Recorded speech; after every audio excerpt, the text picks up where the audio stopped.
My name's Mark. I'm an alcoholic. I thought it was great how Dave took off there. See, we spend this whole weekend talking about the precise, specific, clear-cut instructions in the Big Book that is designed to do one thing, bring power into our lives so we can do the kind of things that he just spent talking about.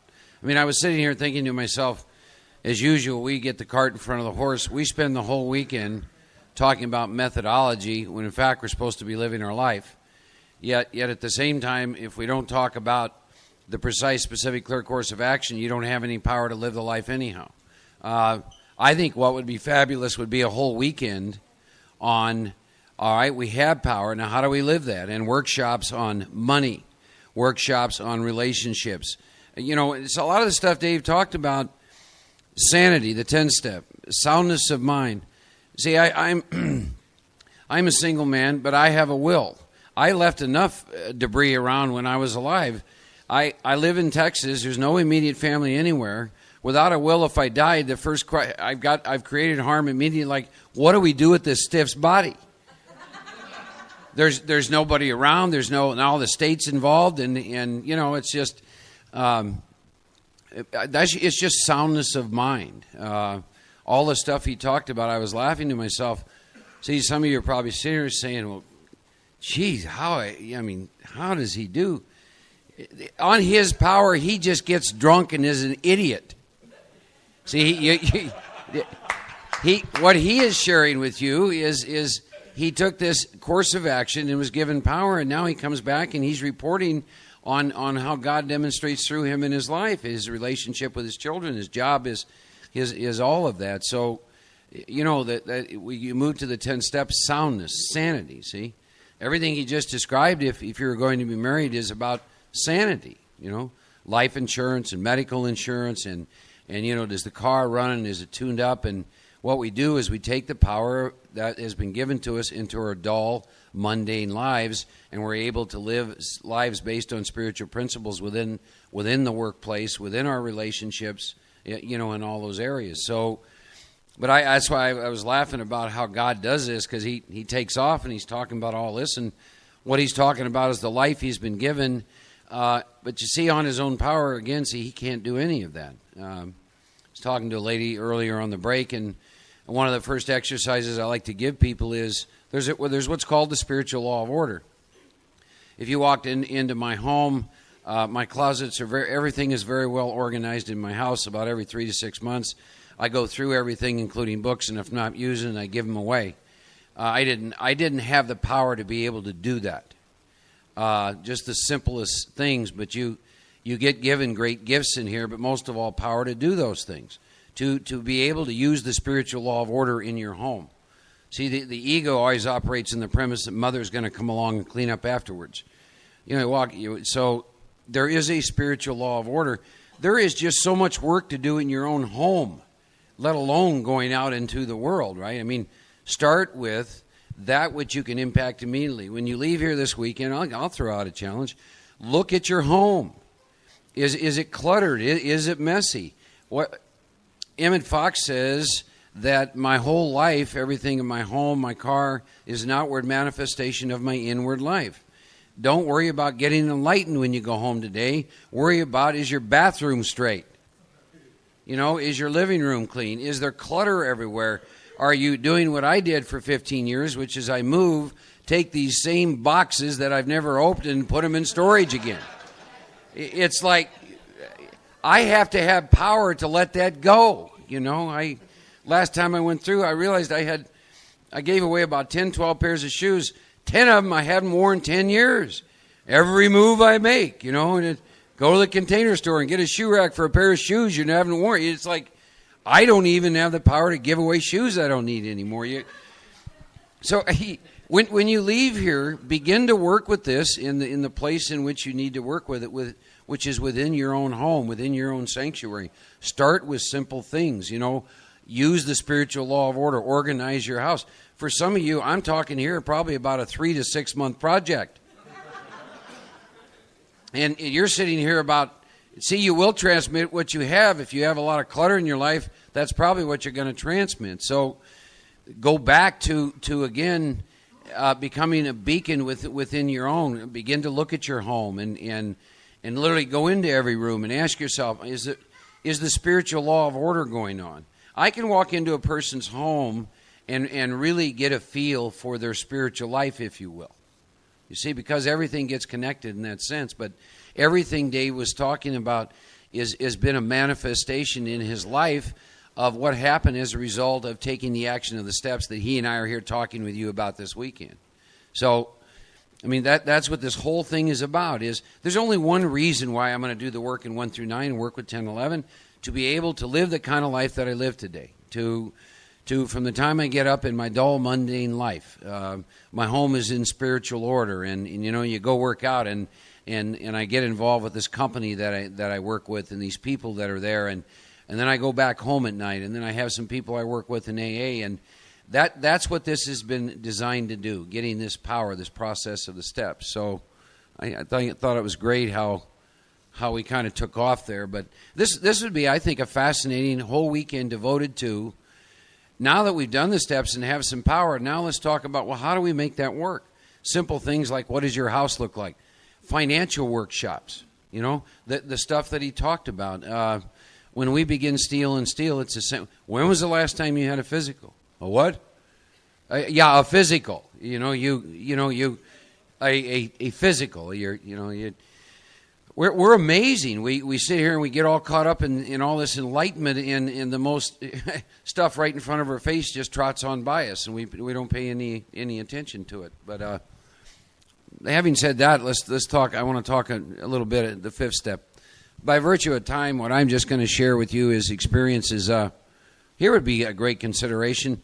If the power evaporated all big books today, could you transmit this message? Great question, right?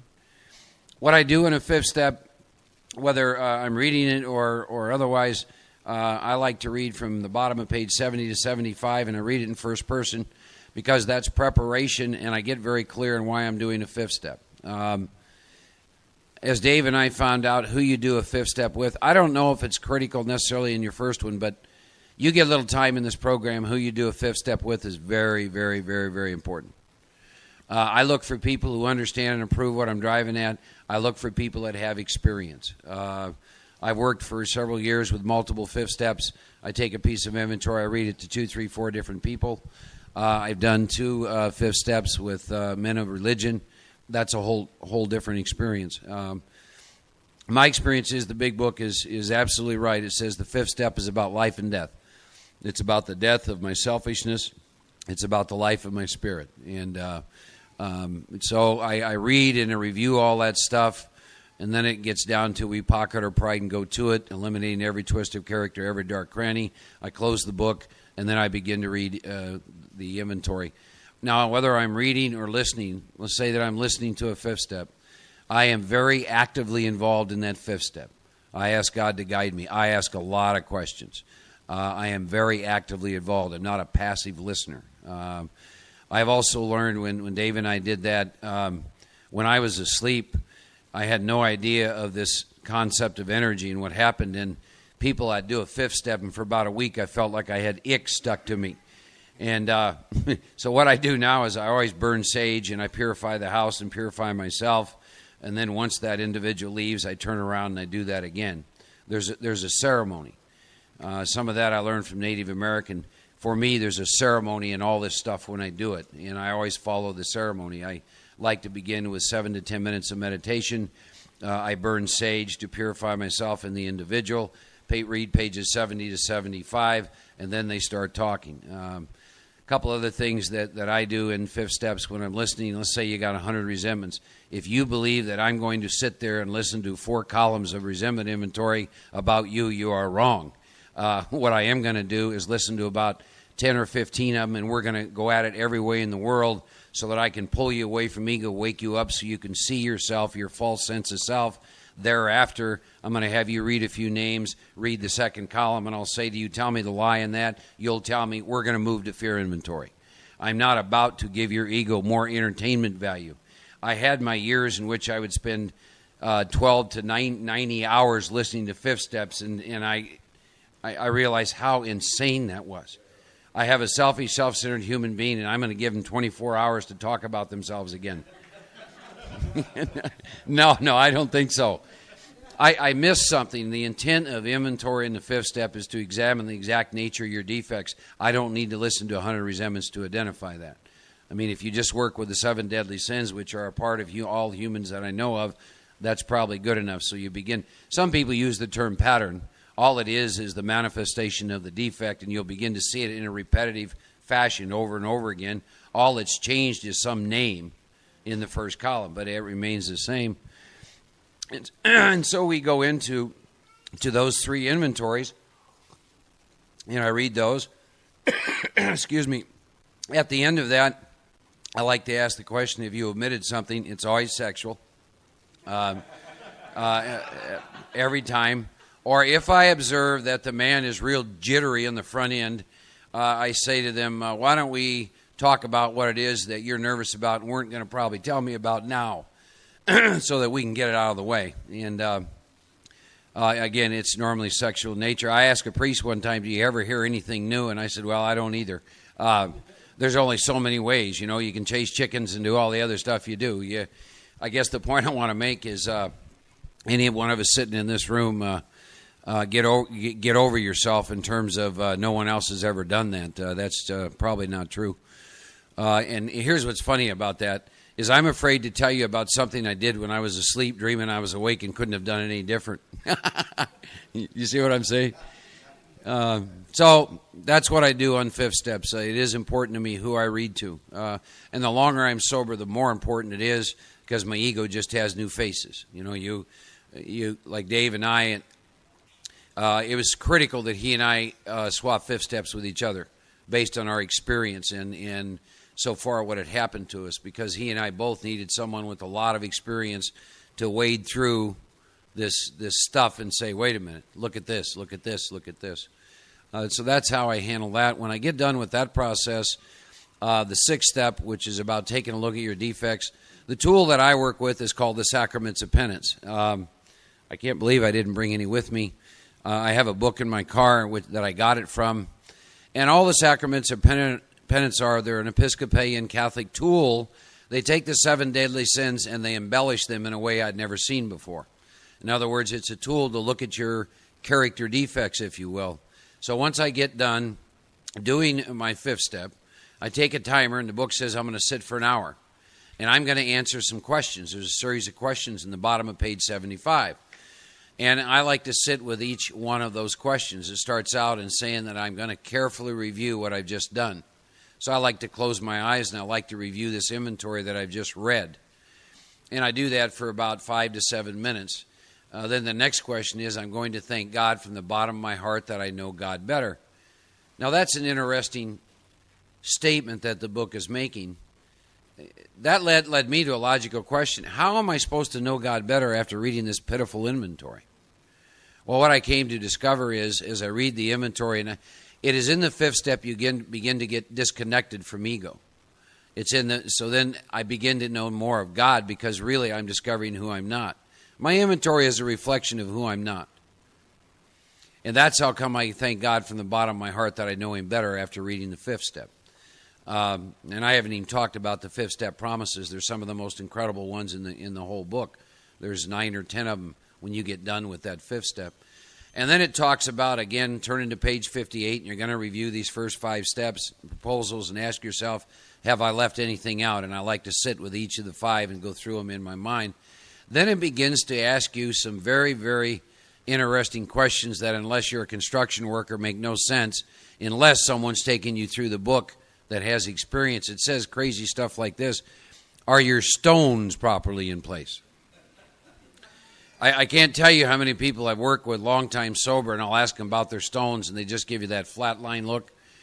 And because the second step is my cornerstone, and the third step is my keystone, and if you've gone through the work and someone hasn't pointed that out, that sentence makes absolutely no sense. And they ask you another construction question, is your foundation in place? Have you tried to make mortar without sand? I mean, you're sitting here trying to have a spiritual experience, and they're asking you building questions, right?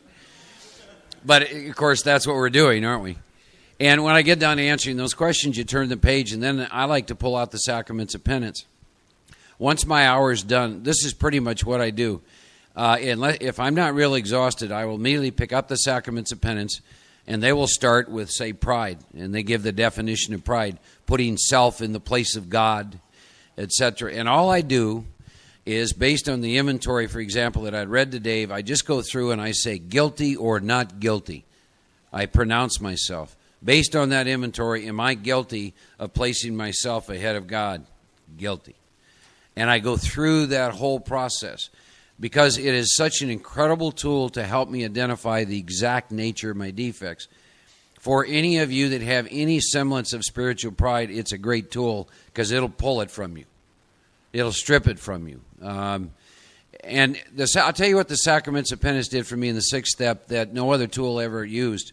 I somehow would do a sixth step and leave away from there beating up on myself, that I'd fallen short, or that was the feeling or the experience I would get behind it. And from the very first time I used the sacraments of penance to this moment, what happened for me in the sixth step is I saw that here's a man who loves God with all of his heart, with great intentions, and I saw how much I fall short, and he loves me anyhow. And if that happens for me, that happens for every human being on the planet Earth.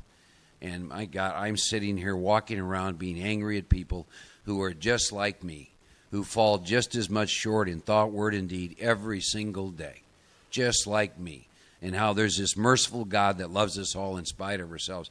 And what would I be if I did not have God in the face of what I'm seeing? You know, I want to go to God, as I said, in a halo and white robes. I mean, you know, and Dave and I do this thing, and I'm sure he had the same experience I did. You know, I go to God with tears in my eyes and say, you know, where is this coming from? You know, forgive me, help me, you know, giving this thing my very, very best shot. And that was a tool in which I stopped beating myself up and saw my nature and saw why I need God so much. And I begin to develop so much compassion for myself and for you. I mean, the arrogance of me getting upset with another human being who's just like me, with these basic things that are inherent in them running loose. It seems like the longer that I embrace spiritual living, the less. See, the firing mechanism for your character defect is what? What's the firing mechanism for our character defects?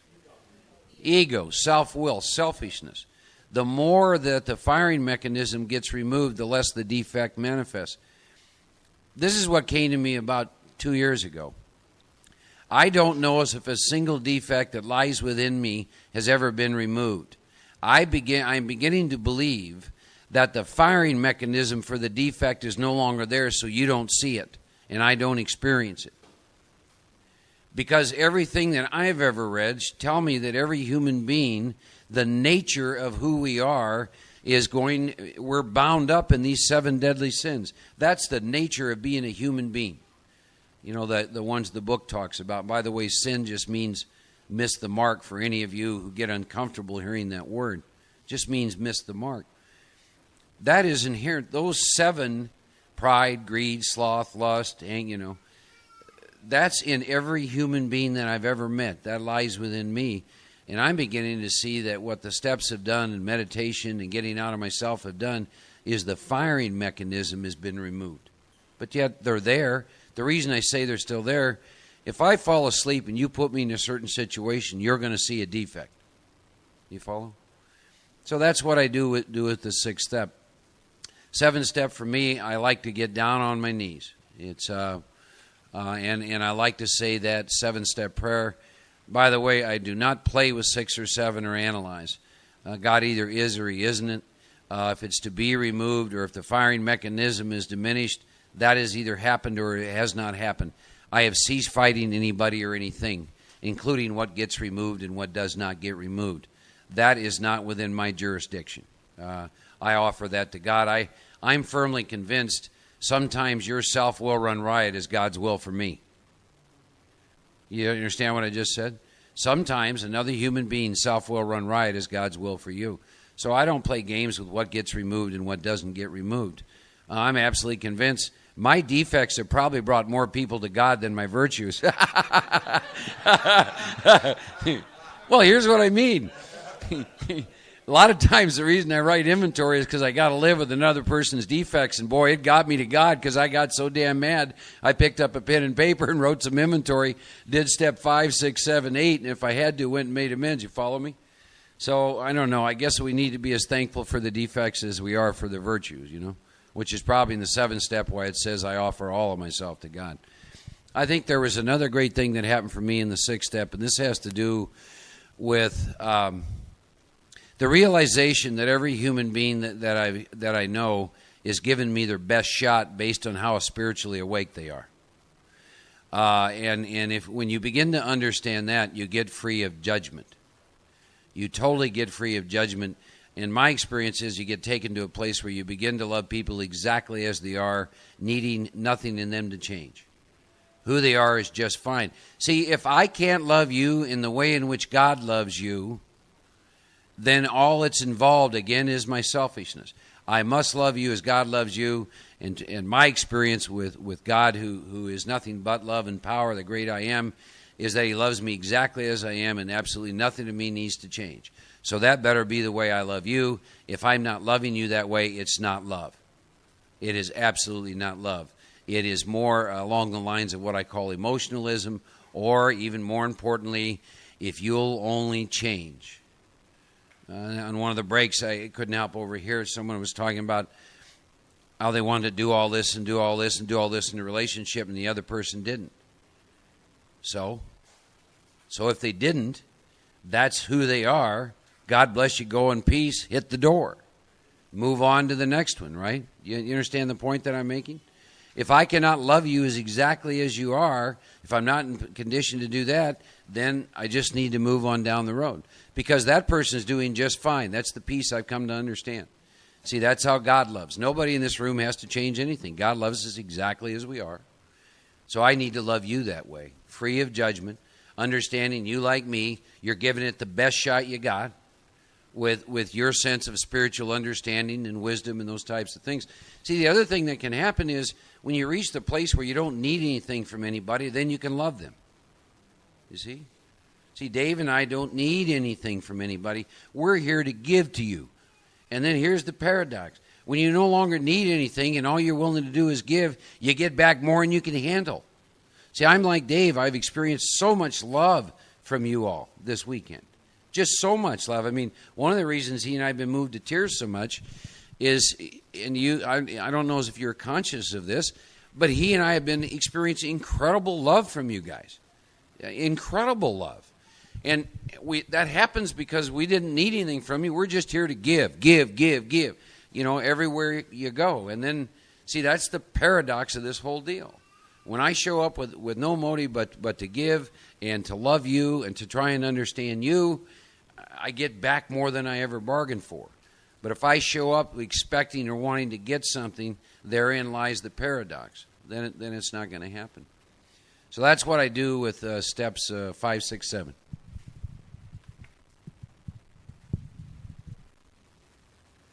Thanks, Mark. Oh, I'm not on. Okay, here we go. Wow. What I was trying to do here just a second ago, the place, there's only one place that I know of that still prints the Episcopalian prayer book that Mark's talking about. It's a place called Holy Cross Monastery up in New York, and I was told that the area code changed, and I couldn't find the area code, so I'll try to get the number for you so you guys have a way to get a hold of the, it's called St. Augustine's Prayer Book. And the Catholic version is the Augustinian Prayer Book, and that was printed in Villanova, and it was a limited printing only for priests. So, I mean, I've tried the Bibliofind, I've tried all over the place, and I ended up having to go to my wife's uncle, who's a Catholic priest, and he got a hold of one for me. Tough to find. That 17-area inventory, the descriptions in the top of the top block, comes from the Sacrament of Penance for each of those. I'm currently in the process of writing. Mike always laughs at me because he says AA for me stands for anal alcoholic. When I was writing this inventory, this 17-area inventory, because Mark had given me the idea for it and to try something new, and I was actually in the act of writing that inventory, taking it for myself, and I was sitting over in a hotel room in London, and for 3 days in a row, I could not stop obsessing about this inventory, and I'm going, God, leave me alone. I'm trying to do my inventory, and it driving me nuts. And I kept getting this vision of taking the sacraments of penance and turning it into inventory. So it's there's 70 principles in the sacrament of penance. So it's a 70 area inventory, and it's on 30 pages, and it's going to end up being hardcore. And so I don't know if I'm ever going to take it. I don't know if I have that much guts, but you'll be hearing more about that somewhere down the road. Mark talked about the principles that I've been talking about this weekend. I think early next year you're going to see a workshop happen up at the Wilson House on exactly that. It is not going to be a workshop, though. It's going to be a spiritual retreat, and it's not going to be anything like I've ever done before. It will be, we get together, we pray and meditate, and you're not going to hear me talk a whole bunch. I'm going to talk a little bit, give a little bit of background, and give you a homework assignment and say, you got 30 minutes, be back here in 30 minutes with the work done. Boom, up to your room, you do your deal. We come back, we pray and meditate, give you another assignment, go do it, boom, and we're going to work through the steps that way. So there'll be more out on that when God's time. I don't know that it's going to come to pass, but if it were going to come to pass, my calendar looks like it's going to be early next year if it happens up at the Wilson House. Second thing, I can't emphasize what Mark was talking about enough. I moved from one house to another. I had been to my new house for 7 years. And at 7 years, I rented a dumpster, went down, took anything that was in a box that I haven't used in 7 years. I took whatever was of value and gave it either to the church next door or took it down to the Salvation Army, and everything else went in the trash. I packed up and moved garbage. Stuff that I know is broken, that someday I might ever attempt to fix this and repair it. In the garbage. Boom, done. Cleaning up your life is a good deal. And you can take it down to the nth degree. I mean, there's people here that were talking about on the break about finances, because I mentioned finances. How is the money in your wallet? Is it all crumpled and stuffed into your pocket? That shows you the value of it. You know, I got to the point where my sponsor said, he saw me taking crumpled money out when I was new in recovery, and I was all wadded up, and he's like, you probably lose more money than you've got. So he had me start, and it sounds very anal, but it's really got me into getting order in my life. All the money is in ranking order, right? I used to be one of those guys where the biggest bill was always on the outside of my money clip. No, the biggest bill goes on the inside of the money clip, so nobody knows how much money you've got. All the heads go in the same direction, right? So when you're flipping through, you'll pick up on the fact, because if you're used to seeing the backs and the fronts all mixed together, you can't tell. You may grab two bills and send it out at the same time. It's just good financial principles, so you don't make a mistake, give away too much money, when you're paying for something.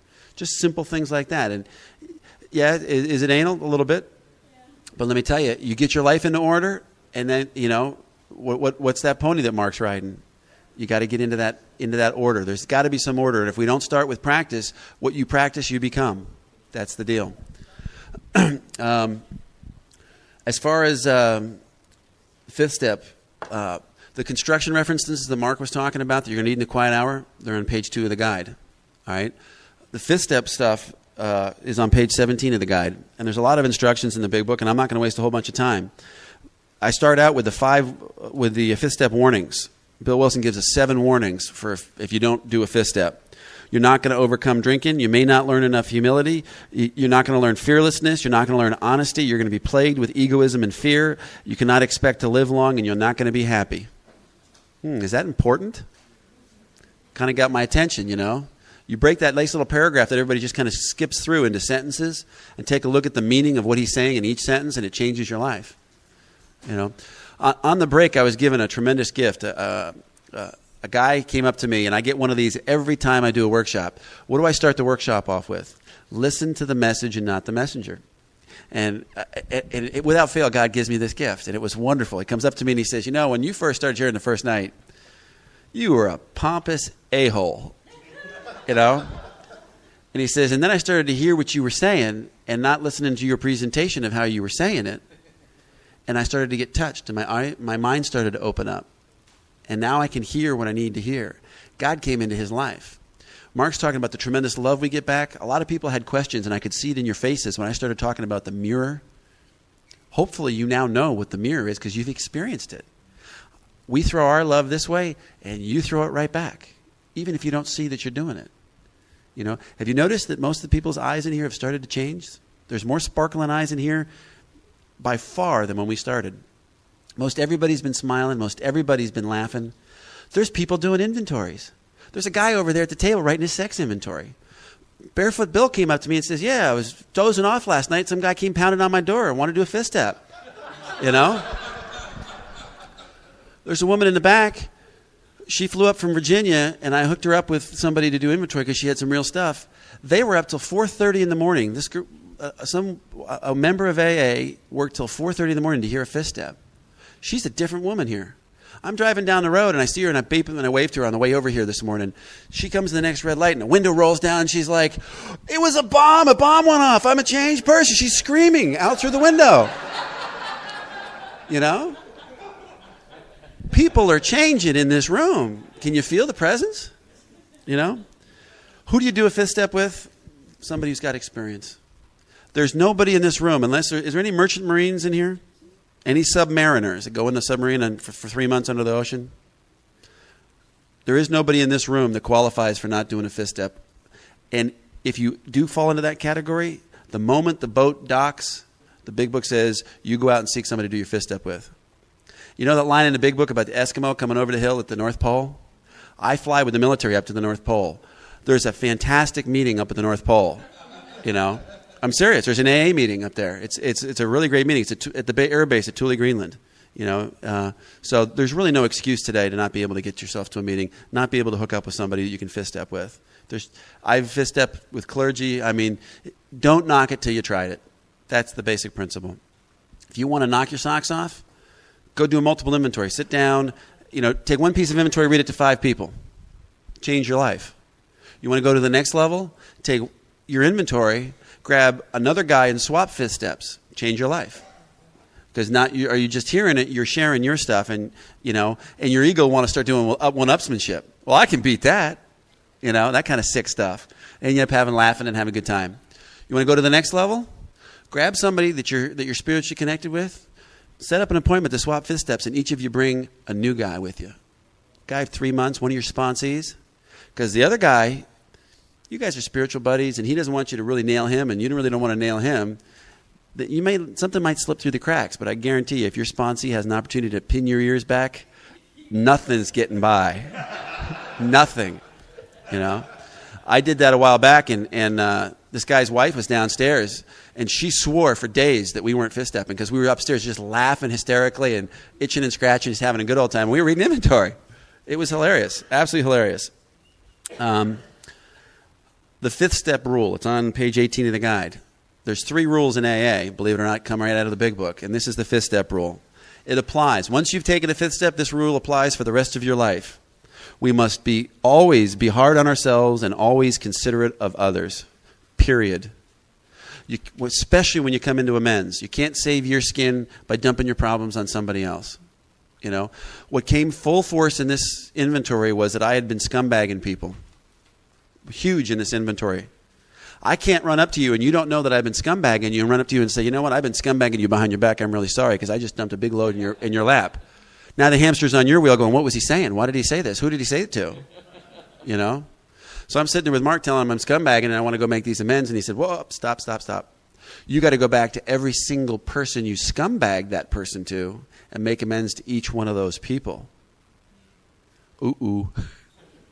And in that process, one of the guys that I went to and I made amends with, he happens to be sitting in here in the front row laughing hysterically.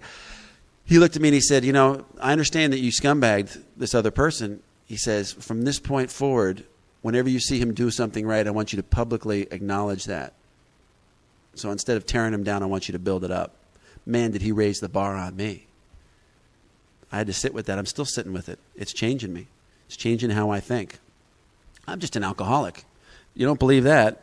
I'm about to bring that home for you in just a second.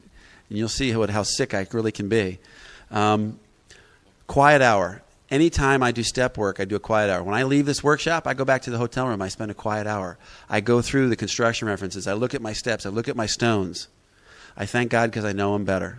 Then I pray and meditate, and then I go to bed. That kind of deal. Don't miss the quiet hour. If you're so last night I was so emotionally drained. You know, doing one of these workshops is like 150 people sticking a straw up your butt, sucking everything out of you. You know, emotionally, I'm energetic up here until the moment I put the mic down. I walk out the door, and then it's like somebody hit me with a baseball bat in the abdomen. You know. Even so, I'm so tired, I go home and do the quiet hour. If I'm so tired that I can't even do that, because when you share your fifth step, that's a lot of energy. You burn energy doing that deal. If you can't do it that night, do it the next morning. First thing, do not miss the quiet hour. I've had more spiritual experience and change occur in the quiet hour than any part of a fifth step. Extremely important. All right? To show you guys that I am pompous and egotistical, and to show you what this deal is really like, I want to share a piece of inventory with you, because this is what, at almost 20 years of sobriety, we're still all the same. I'm just another alcoholic. Get me off the spiritual beam. I will lie. I will cheat. I will steal. I will drink if you get me far enough off the spiritual beam. So, column 1, overdependence. Most alcoholics don't know how to write about principles, so I chose a principle for you guys. The longer you're sober, the more principles you'll be writing about. When you're first newly sober, it's all people. They did it, they did it, they did it. And the longer you're sober, you know you're not supposed to be resentful of people, so you'll write that inventory in your 10th step, but the principles creep in. All right? So the principle is overdependence, column 1. Column 2, why I'm angry. When sponsees act overdependent and call way too much, it wastes my time and disturbs my family. What character did you just hear? Already we got the victim, right? Self-esteem. I deserve not to be hassled by their inadequacies. My time is valuable, and they don't need me to nursemaid them. I know they want what I have, but they have to do their own friggin' work and get it. I'm not their mother. Ambition. I want to be a good sponsor and a good A, but I hate the fucking hassles. I don't want to be nagged to death. The next thing you know, they'll want me to wipe their asses. I want reasonable proteges who respect my limits and reasonable boundaries. Personal relations. I want to be friendly, but their constant nagging, wasting my time, leaves me wanting to avoid them. Sex relations. I bitch to my wife about the pain in the asses, and BTK gets upset because the phone never stops ringing. Protege shouldn't affect my relationships like that. Security. I need to sponsor and carry the message, but these fucking guys don't understand basic boundaries. I need freedom to have a semi-normal existence without their hassles. And Mark and I were joking, you know, you go in there into the urinal and they're talking to you from behind you at the urinal. It's like basic boundaries for alcoholics. We just don't get it. If there's one thing my wife could say about alcoholics is she's always saying to me, she'll look me right in the eye and she'll go, "You just don't get it." Dave and I are going to have a hard time using the urinal alone now. All right. Security. I need to sponsor and carry the message. Oh, did I just one already? Yeah, I already did that one. Pride. If I really tell them how I feel, I'll look bad. I want to be seen as a good sponsor, but the price is too high. I feel like a dupe if I put up with their bullshit and a hard ass if I lay the reasonable boundaries on these fucking guys. I'm sorry that I'm swearing so much, but that's the characters. That's who's writing. Right? And then I take a look at the characters, you know, after I write this, when I'm fifth step, and we're looking at who's speaking. You know, you got the spiritual man who's supposed to be this guru and leading these people on, but who really doesn't. You got this lazy sloth who wants to do absolutely nothing, you know. I want the benefits, but I don't want to do the work. There's the victim there's the husband, and the husband and the victim come run into my wife and say, "Oh, you wouldn't believe you're nagging me," you know, that kind of deal. All these characters are going to kill me. They're going to kill my ass. All right? Now, let's look at the real truth. Self-esteem. Where am I selfish? I'm selfish because I want hassle-free living. I want my time to be valuable. What am I self-seeking in that? I want control, respect, admiration without hassles. Where am I dishonest? I project my image, and it's not what I feel. I project like I'm the spirit. Come on, anytime, come see me. And I'm lying through my teeth, you know? I want control, and when I get it, I complain. I'm really slothful and lazy. What am I frightened? I'm afraid of looking bad. I'm afraid of overdependence, being out of control, and getting my wife mad. Right? Ambition, wanting sponsorship awards. No hassles. I want reasonableness, admiration without dependence. What am I self-seeking? Something for nothing. Respect, admiration, control, respect, and guru status. Where am I dishonest? I want their respect and admiration without the hassles, using up my time. I'm not a guru, and my gifts are God's grace, and it's nothing that I possess. Where am I frightened? I'm afraid of looking bad, not getting my way, disrespect, being out of control, no admiration, no limits, impositions, getting my wife mad, hurting those I love, being hurt, and letting down fellow AAs. All right? And with each one of these that I go through, in the margin, I also write down who am I lying to. And each one of these, I'm lying to myself, first and foremost, because I believe this bullcrap. I'm lying to God because I took a third step decision and he's in control, not me. What I want doesn't matter. And I'm lying to every single person that I interface when it comes to one of these. I'm lying to my sponsees because I'm projecting a false image. I'm lying to my wife because I'm eliciting her sympathy because she loves me, when the reality is I created my own problem. My problems are of my own making, you know. Sex relations. I'm selfish because I want peace at home, respect and recognition. I want my wife's respect and undying love. I'm intimacy. I want sex. I want love, understanding God's approval, and I want to impress others. Where's the dishonesty in that? I want the credit but not the work. I'm disingenuous. I have no integrity, and I'm egotistical. When you finally cut to the chase, this stuff is hard. It cuts you open from the inside out when you see how sick you can still be without God. This whole thing hinges on God. If I don't have God, I am drunk. Absolutely. There's no question if I don't have a God in my life. And if I'm disconnected from God and I haven't gotten drunk, it's just because God's grace. He's shining down on me. Because when I'm not plugged in, all I need is suddenly or a strange mental blank spot, and I'm back off to the races. I'm a walking dead man. I'll read one more. I don't want to take the whole time up here. Pride, ego. I'm selfish because I want life on my terms. I'm self-seeking. I'm looking for respect. I'm looking for God's approval.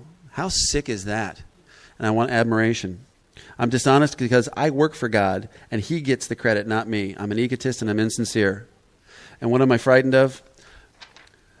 I'm afraid of hurting God. I'm afraid of letting others down, looking bad, being disingenuous, no integrity, unloved, getting found out, alone, being a bad sponsor, no fellowship, letting down AA, not repaying my debt for what has been given to God through AA. Hardcore stuff.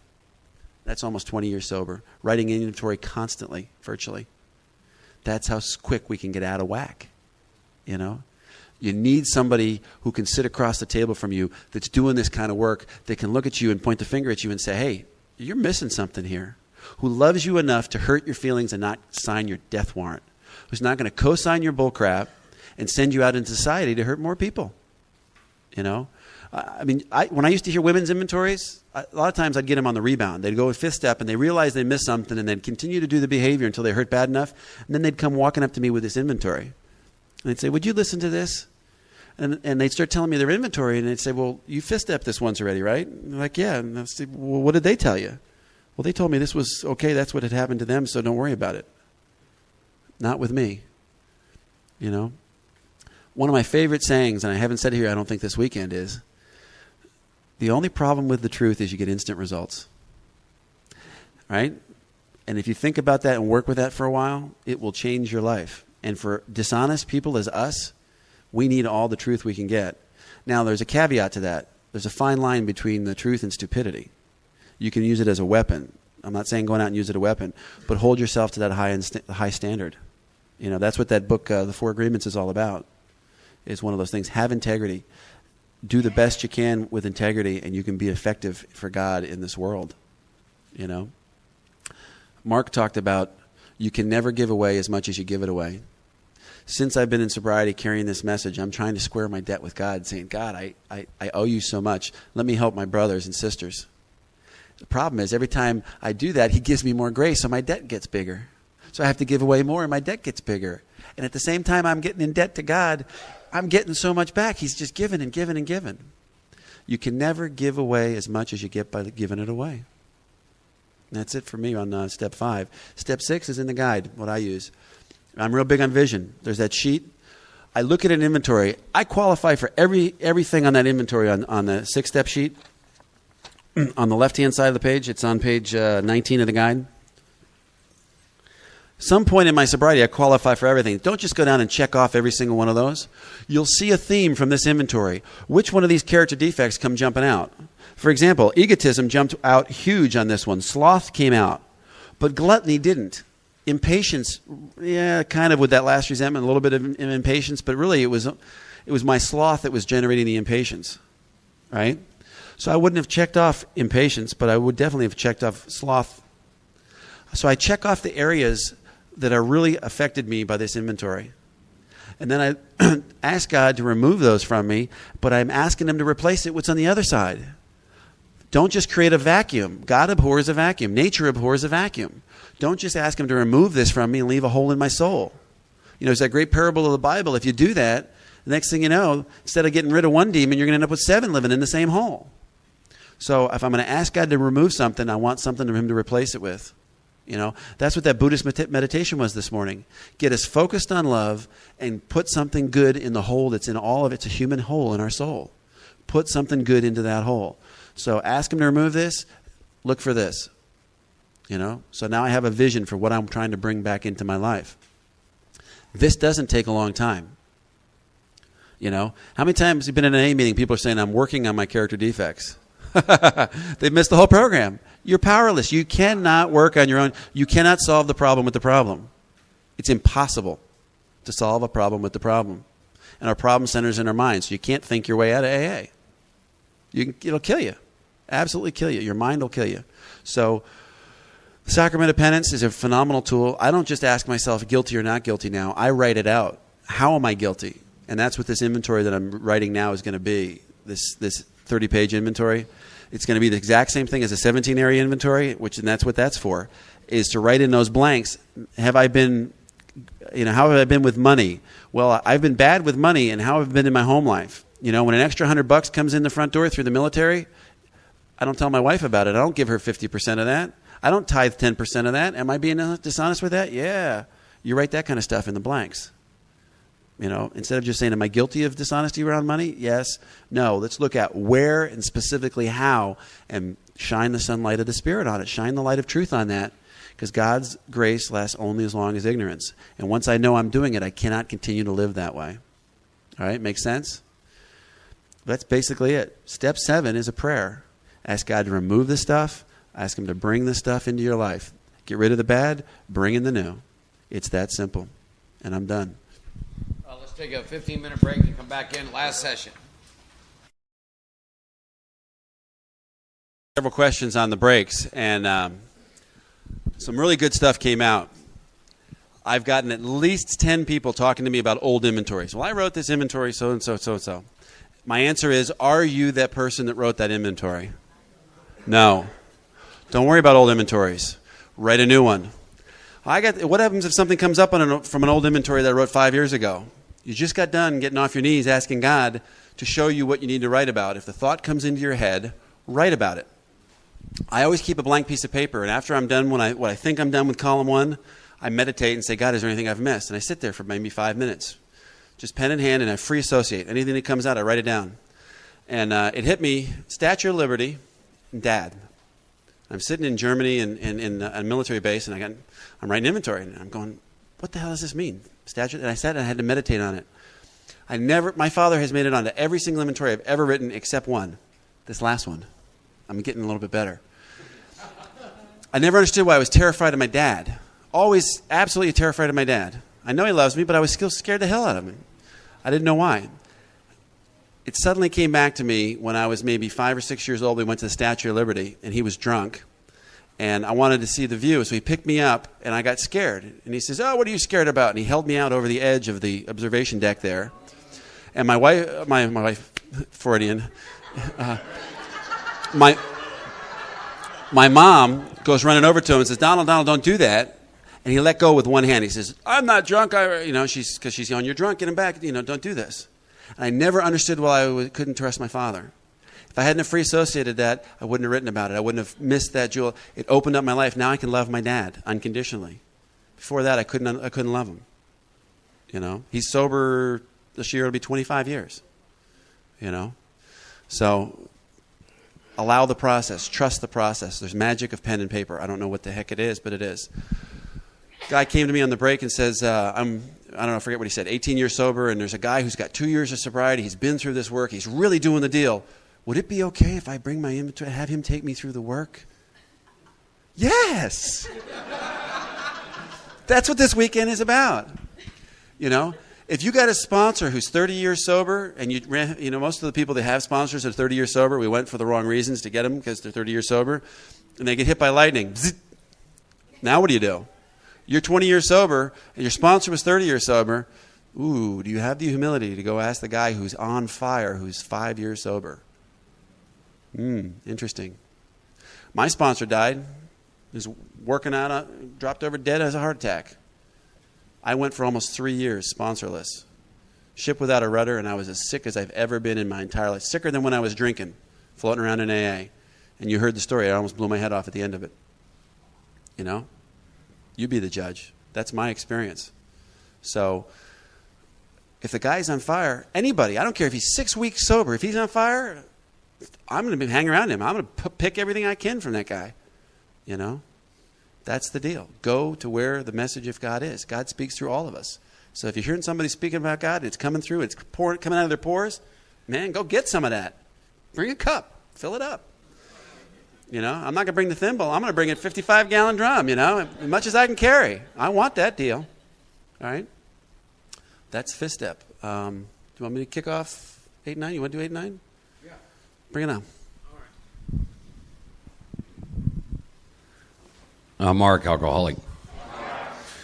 You know, one of my teachers taught me that, what Dave just said. You know, there's times you get around people, you hear people in AA, and they might be 30 days sober, or 30 years, and God's just pouring out of them. And he made a statement, get as close to them as you can, ask them a lot of questions, and watch them. And then he said, the minute they wake up to the God's pouring out, get the hell away from them because they're dangerous.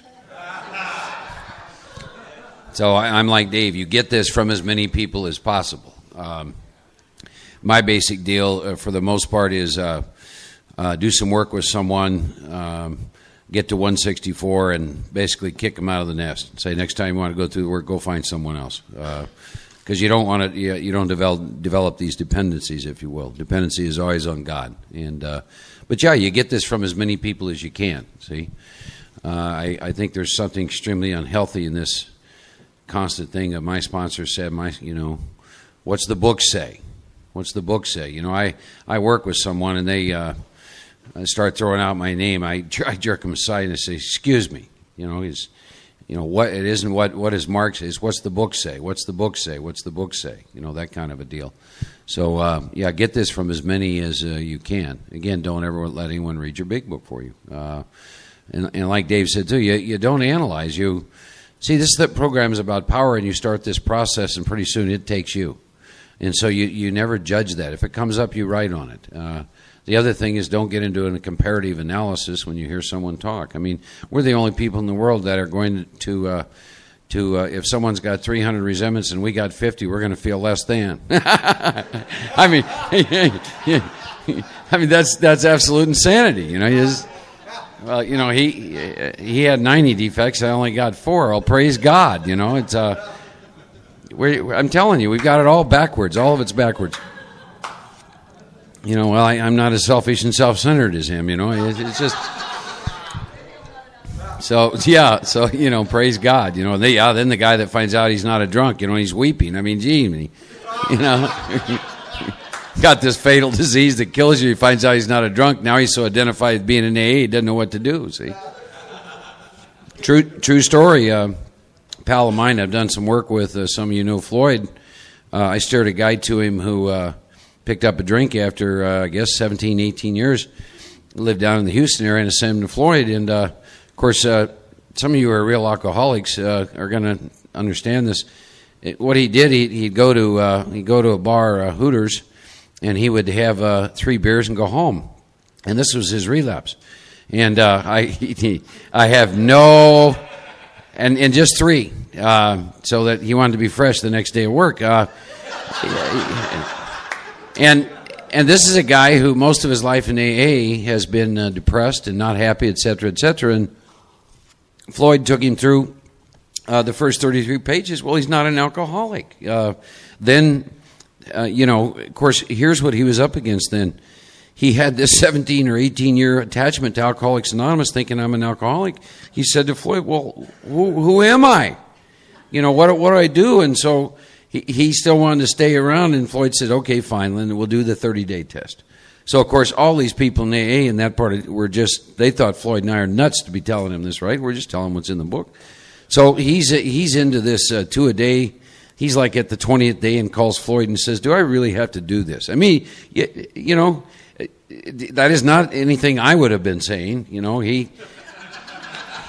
didn't want to have 2 a day for 30, and Floyd says, yeah, you got to finish the test, and he gets done the test and calls Floyd and says, geez, I'm glad that's over. And I mean, this guy had no business being in AA, and what he'd been doing is living a lie all these years, and he'd gotten sicker being around us, not better, because he's trying to live a spiritual life, and it's based on a lie and not the truth. So today he doesn't go to AA, and this man's probably grown more in the last 6 months than he did these 18 years in Alcoholics Anonymous. So, but it's back to what I said. We always do this comparative deal.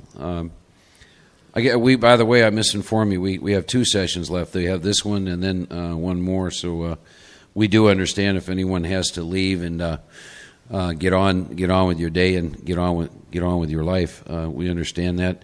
If we have a problem with it, we'll put your name in column 1. And Dave and I was so laughing because when he got to that piece of inventory, that's when he and I had a laughing jag that we almost both got herniated ourselves. I mean, it's like if you're either reading a 5th step or listening to one and you don't burst out in laughter with these belly laughs, I'm telling you, you are paying way too serious with this stuff. These inventories, I'm 54 and Dave is much younger than me and much more immature, but Our inventory, here's a 54-year-old man that looks like a 3-year-old. Column 2, column 3. It looks like a 3-year-old brat wrote this. How do you not laugh about that? I mean, that piece of inventory he wrote, it's like we got to laughing so hard. It's like, I want the state of New York and New Jersey to come up with a Sponsor of the Year award, and I want it, but I don't want these assholes bothering me. And it's like, and I want my wife to emulate and love and respect me with all this work I'm doing, but it's interfering with her love and respect for it. I mean, we were just on the floor laughing about all this stuff, and because that's the way it should be. The 12 and 12 is right. They did this exhaustive survey, and they found here's the 3 tools we go through life with. I'm grandiose, childish, sensitive, and emotionally sensitive. Well, those are not exactly great tools to go through life, right? Grandiose, childish, and emotionally sensitive.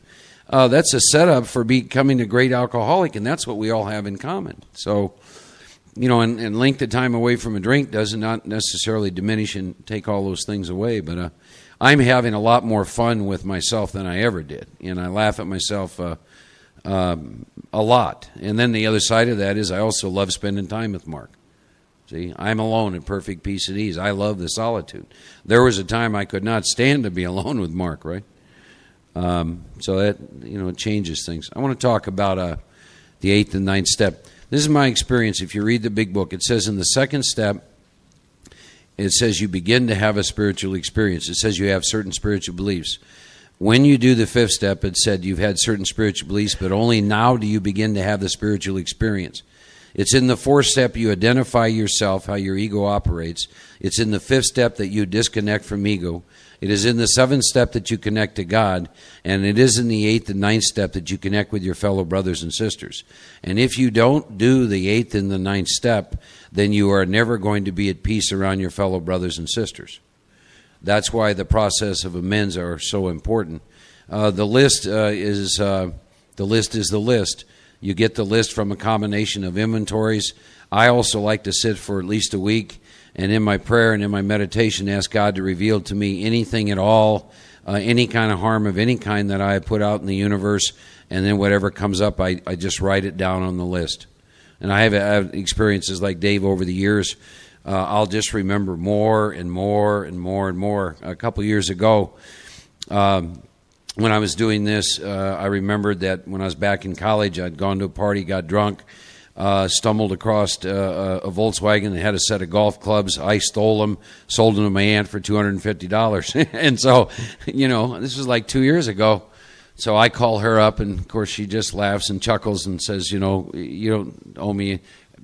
People who live a spiritual life to begin with, when you call with the men's, they don't even know what to do with it. They laugh.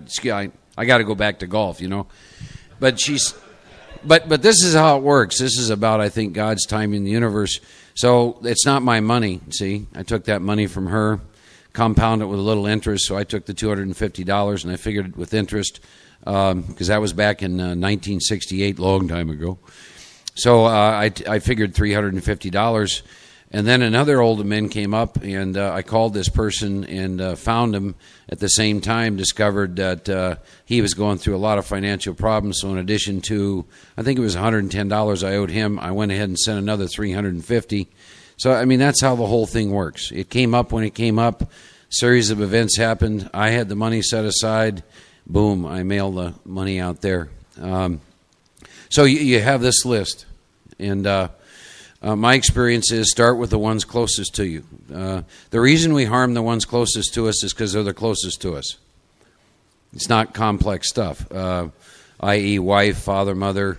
I always tell people, if you have some people who are older in your life you owe amends to, get it on and get to them.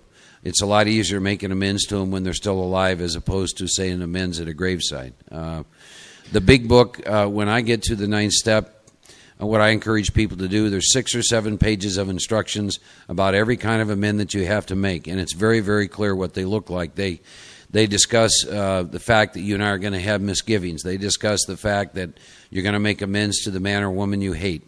They discuss the fact that you're going to have to pay back the money. They discussed business associates. They discuss going to friends. They discuss the amends that have to be made, say, to a wife or to a girlfriend or to the family. Every kind of amend that you and I would have to make is discussed in there.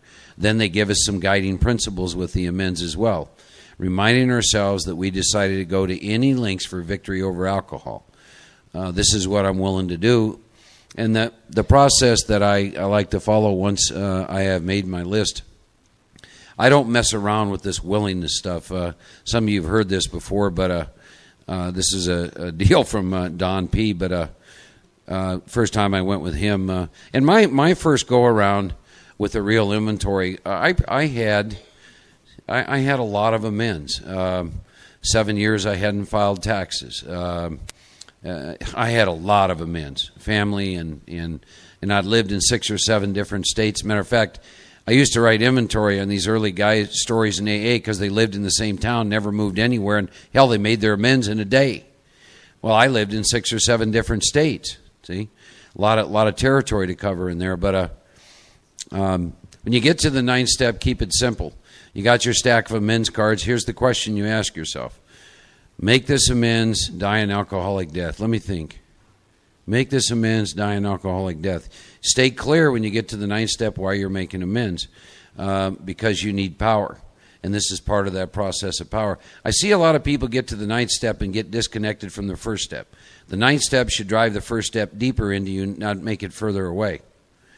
So, a simple tool is drink whiskey or make this amends. I mean, you guys are like me. We may not be rocket scientists, but I'm not an idiot. Die an alcoholic death, pay the money back. Let me think. See? It's not rocket scientist stuff. You will find in the big book that you're warned several times that if you don't do this, you're quite sure to drink. And I'll just take money. Paul M. says it best. He says we don't mind making amends, but we sure hate paying the money back. First of all, if you owe financial amends, you have to get clear on something. It's not your money. It's their money, and they just want it back. So now that you're sober and you're getting a paycheck, that also is not your money. It is still their money, and you're a steward of their money. So their money will come from your employer to you and then back to them. So stay clear on whose money it is to begin with. That little paragraph is very clear. I contact people that I've been slow to pay, and there's a warning in that paragraph that if I'm afraid to face my creditors, I'm quite sure to drink. Did I have some fears around the IRS? Oh, yeah. So it's, go in and see the guy at the IRS once I saw a CPA and attorney, or die an alcoholic death. Gosh, let me think about it. But back to the willingness thing, it's some of you know Don. He doesn't let you play around with willingness. You know, well, I'm praying for the willingness to make the amend, right? And he'll say, well, I'll tell you when you're willing. When's that? Well, you're going to hear some real strange sounds. What are you talking about? Well, strange sounds like this. That's you knocking on the door to make the amend, or you dialing the telephone, or you putting a stamp on a letter, right? Don't play around. I'm praying for the willingness. You know, if you stole money from somebody, you weren't praying for willingness when you went to get it. Okay? Or this cute stuff, well, I'm going to wait till I meet him in an elevator, you know. The same energy that you put in creating the harm, you might consider using the same kind of energy to make the amends, right? So, you know, I started that journey, you know, went to a father and, you know, went to a mother, and you start with those closest, you know, and I want to talk about this. This has to do with identifying what does harm look like, you know, but for any of you who, in the 12 and 12 addresses this, we have this idea we really didn't hurt people. Now, my big book says I'm like a tornado. I've lived in the Texas and Oklahoma, that area, which is a tornado alley. Watch channel, back where I live, is channel 37. And if you think you haven't created harm, I want you to go rent a video on tornadoes so that you get a feel of the truth of your life. If you're a real alcoholic, that's exactly what you're like. Watch what a tornado does. If it goes into a mobile home park or goes into a town and it gets to the other side, there's nothing left standing. Well, that's what we do. That's what we do in people's lives, you know. And back to my mother again, you know, this is a woman who for years literally would lay there wondering, is the phone going to ring, and am I going to get the message that they've scraped my son up off the concrete somewhere? And what I did is for years I robbed that woman of emotional security. Had nothing to do. I found out when I made the amends, it wasn't the money that I stole or lied to get. It wasn't any of that. I robbed that woman of emotional security day after day and hour after hour and year after year. So how do you clean that up? How do you pay that back, right? She said to me what I think a lot of mothers say, which is, Mark, stay sober and be as happy with your life as you can be. And so my mother passed away in January 2000. And from the time I got sober until she passed away, I never robbed her of emotional security. 6 months before she died, through a series of events, I go up to Colorado, and she was getting Alzheimer's, and I would spend 7 to 10 days with her, and I would just sit with her. And if you've ever been around someone with Alzheimer's, they don't recognize you, and they get afraid a lot. She wasn't afraid when I would get around her. See, our spirits had connected, and I'd cleaned that up. And I can't tell you what it's like to, when you rob someone like that, to know that you don't do that anymore. That woman knew that I was solid as a rock. You know, she never had to worry about me again. And to be able to give that peace of mind back to her, God, I owed her that, you know. Shit, if you don't want to stay sober for yourself, do it for these people whose hearts that you broke and who you stole from for day in and day out. There are many times when after I sat across from my mother and made that amends, my ass was in a meeting because of what that woman said to me. God almighty, you know, it's just incredible what we do to people, you know. And I made amends to my father and you know, my brothers. I can't tell you how many friends said, God, I just worried about you because you know, for so long, and I had never connected that. Shit, it wasn't money, it wasn't. I stole their emotional security, you know. And so what I do is I stay in touch with those people. I got a guy, Clark Edwards. I've known him since 1959, and when I made amends to him, he said, just let me know where you're at. And so when I moved to Dallas, you know, I called him, and he's learned with me, he uses an address, he uses a pencil. You know, but he said to me, he said, I just feel so good knowing where you're at, you know. And about every 6 months, you know, I call him. There's about 10 guys like him, God, that I was so close to. And when I made amends, it just broke my heart how much they had worried about me over the years. And they just said, let me know how you're doing, you know. And so I pick up the phone and I make sure that they have my address. And you know, I went back to my 35-year reunion back in Iowa. And they were all there, and seeing these people and knowing over the years how much they loved me, and in my selfishness, how I just so disregarded them and how they felt, and so I stay in touch, and I let those people know where I'm at. I let them know I'm doing okay, and sometimes I lie to them. Sometimes I'm not doing okay, but I tell them I'm doing okay. God, they really love me and they care about me, and so you go clean that stuff up.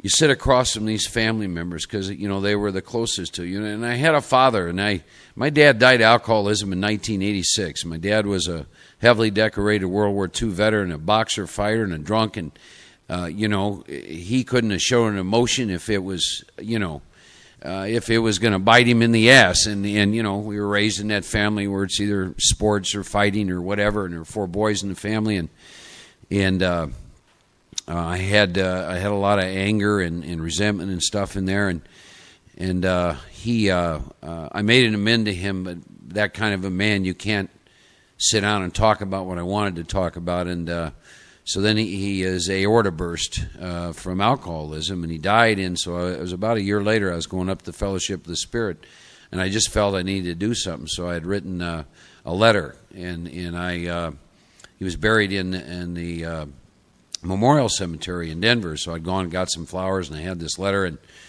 if you've ever been to try to find one of those, they all look the same, and there's thousands of them, and I get guided to the spot. And I spent about a half hour, and I thank my father for being my father, for giving me his best shot. God, and the peace and love in my heart when that was done. And there wasn't anything to forgive. He was like me. He woke up each day and he gave life his best shot. And Jesus, I'd held all that shit against him for so long, and it was an amazing deal. I told you, I have pictures of my mother and father, and it was clean. I'm clean in that whole area. I went to several different states and sat across from people, and I let them know why I was there. I was clear on the actions that I had taken to create harm in their life. And I asked that all-important question, what do I have to do? What do I have to do to balance the books between us? And one woman said, I'm very grateful that I didn't marry you. Just some interesting stuff. Some real interesting stuff comes out of that. Of course, then there's the amends that hurt your feelings because they don't even hardly remember you, let alone what you did, which means you're not very important in their life. But I don't know. Overall, I began to unite with my fellow brother and sister through the process of amends, which is, I think, exactly what's supposed to happen. I don't make amends too complex. I see it kind of as one child of God sitting down with another, just trying to clean up a little stuff so they can go out and play and have more fun again. Good sponsorship. Or good guides, I should say. There's a lot to say about them, but I remember a few times going to Don, and some of you can relate to this. See, I was given tools and a way of living, for example, that my father never had. And so I think it was in a dialogue around him when he was still alive, and I'm saying to Don, well, why do I have to do this? And Don looked me flat in the face, and he said, because you can and he can't. God, I didn't want to hear that sometimes. Because you can and he can't. Because you know about love, and you know about God, and you know about forgiveness, and he does not. And that's why you're going to go do this. Jeez, I didn't want to hear that. So you go do this, and you wind up somewhere in there being a role model to these people. When I went back to my class reunion, two of the guys out of my class are ministers, and I'm the guy that they ask to open and close that whole thing with God. They didn't ask to her class, They asked me. And I said, Clark, why did you ask me? And he said, well, Mark, he said, Bob and Bill, and those are the names of the two ministers. He said,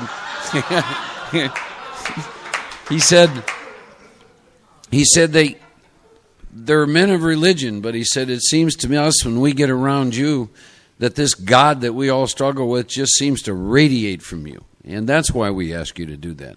And because we love you and because we care about you. And God, these gifts we've been given through this process of healing. I was talking with Floyd, and this is 2-3 years ago, and he gave me a piece, I think, which is the truth, which is, I literally stole something from the hearts of these people, and when I go make these amends, I get to heal that. I get to give that back to them.